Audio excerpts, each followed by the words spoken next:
Oke, Assalamualaikum warahmatullahi wabarakatuh. Selamat pagi ya. Di pertemuan 13 kita akan membahas tentang diagram objek. Ya, ini dari beberapa diagram yang harus kita pahami bagaimana cara pembuatnya.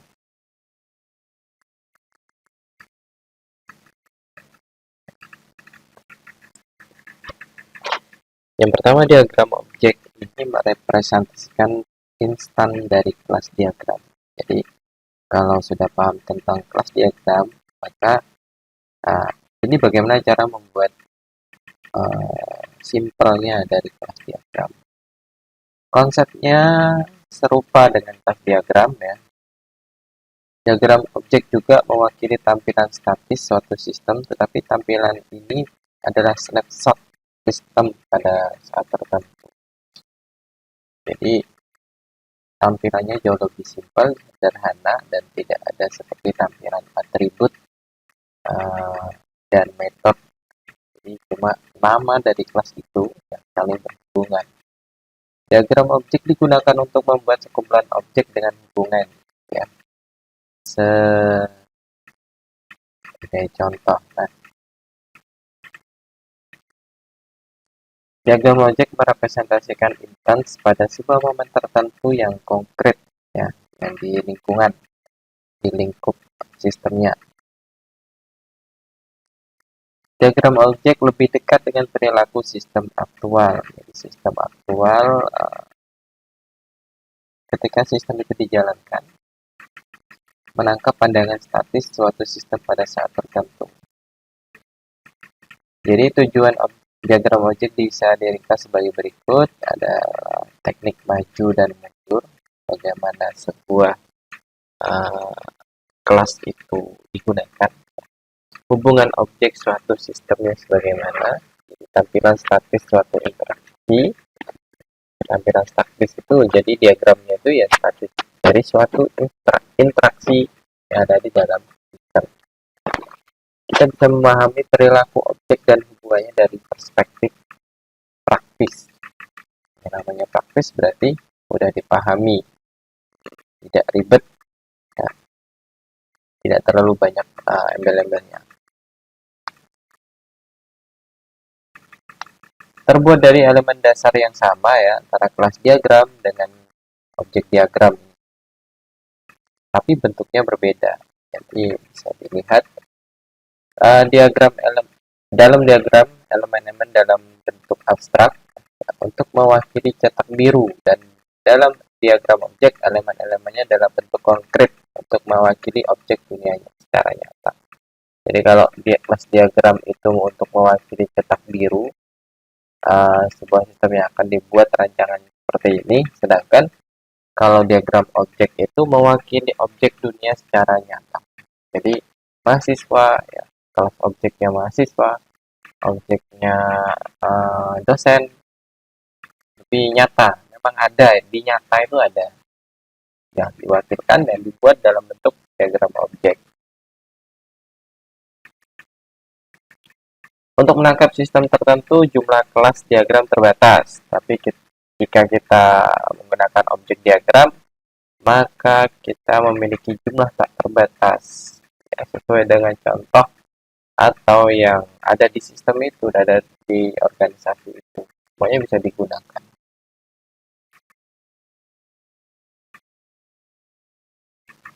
Teknis pemodelannya, diagram objek tunggal tidak dapat menangkap semua yang diperlukan.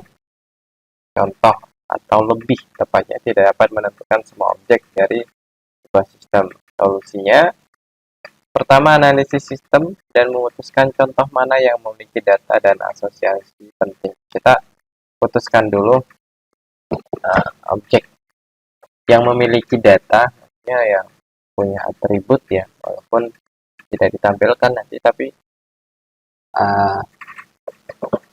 punya data di situ. Misalkan sebuah mahasiswa, objeknya mahasiswa. Jadi kan dalam sebuah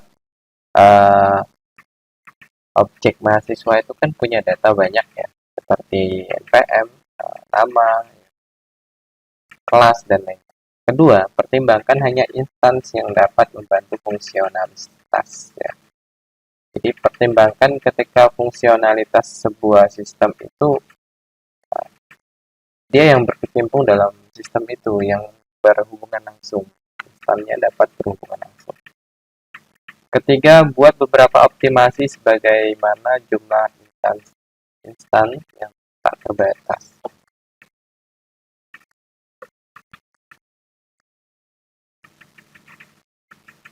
Sebelum menggambar objek diagram, yang perlu diingat, yang dipahami, yang jelas, diagram objek itu terdiri dari objek ya.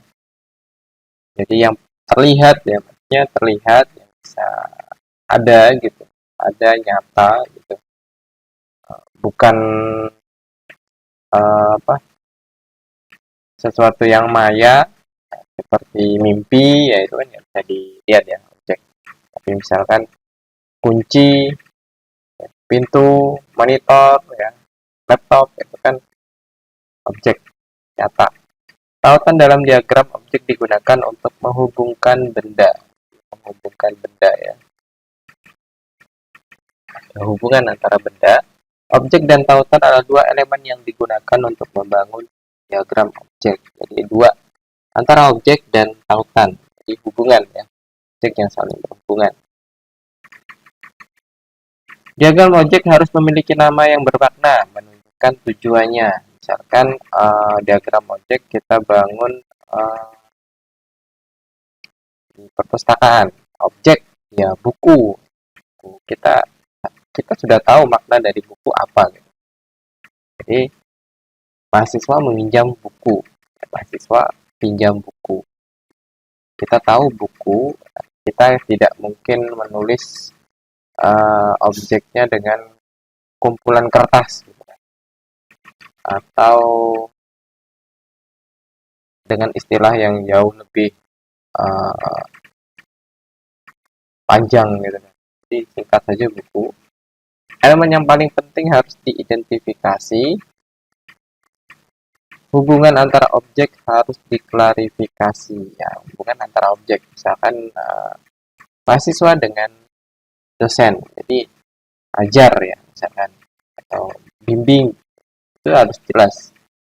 Hubungannya harus kita ketahui. Jadi misalkan kalau dosen dengan petugas parkir. Nah, petugas parkir sama dosen ini kita nggak tahu hubungan yang jelas apa. Gitu. Tidak ada. Atau dosen dengan apa ya? Objeknya ikan gitu.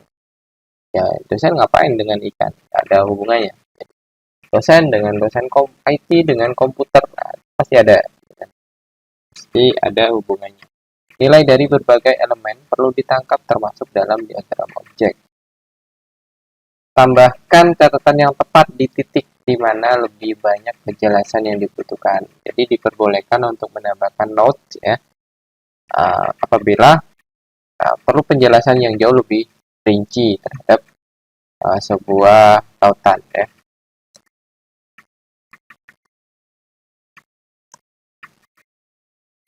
Oke, diagram objek dapat dibayangkan sebagai snapshot dari sistem yang sedang berjalan pada saat tertentu. Sudah diawali tadi memang bentuknya instan. Instan berarti kan sekilas ya, snapshot. Bagian terluar yang kita pahami dari objek ya itu gitu. Yang kelihatan.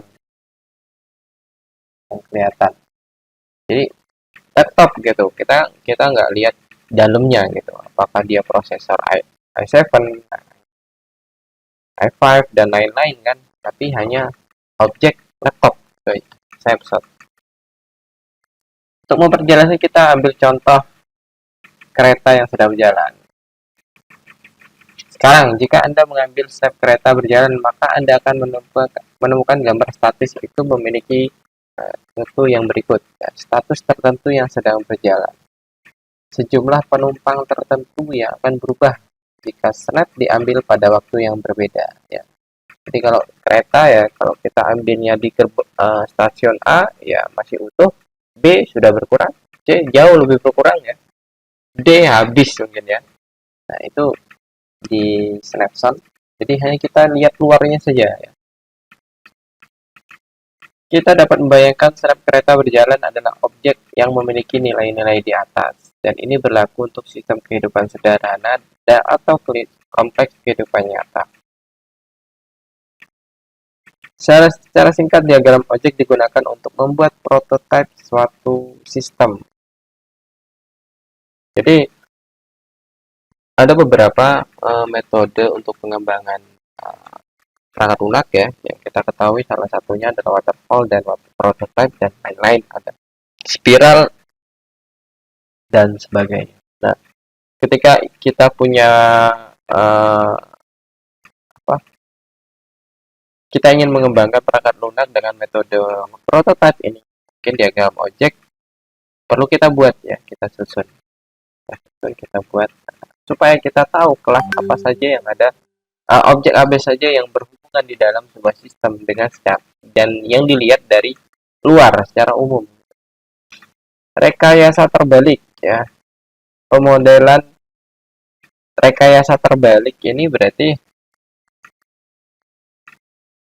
sebenarnya prototipe persis ya. Jadi kita buat misalkan GUI-nya dulu ya, user interface dulu, kemudian baru membuat si codingnya di dalam. Sedangkan kalau waterfall itu kan kita membangun dari awal, coding dan jadi bangun sebuah aplikasi itu ya selesai di akhir. Nah, kalau prototipe sedikit terbalik ya, rekayasa terbalik, pemodelan struktur data yang kompleks. Kalau pengembangan sistem atau pengembangan perangkat lunak yang kita lakukan di sebuah organisasi yang terlalu kompleks struktur datanya. Jadi misalkan perusahaan ini gitu, itu proses bisnisnya banyak, struktur datanya banyak, kompleks ya. Jadi banyak data yang ada di dalam situ, mungkin perlu digambarkan objek diagram. Ini akan mempermudah kita, akan memudahkan bagi desainer untuk memahami pengembangan ini seperti apa. Terus memahami sistem dari perspektif praktis ya.